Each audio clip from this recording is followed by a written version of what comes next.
So eto na nga, i-drive na nga natin pa uwi yung pickup natin.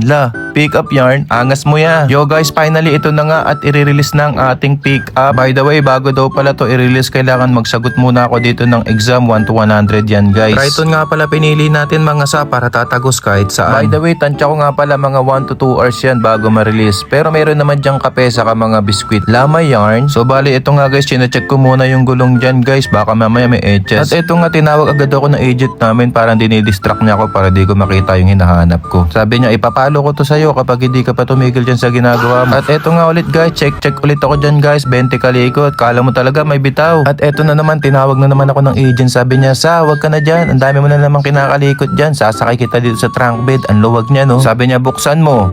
Teknolodya! Ayan guys, tingnan nyo. At ayun na nga, tumigil na nga ako. Sabi niya, bayaran mo na to sir para patapos na tayo. At eto na nga, picturean time na. Eto yung pinakahihintay natin. Pero siyempre dapat meron tayong montage.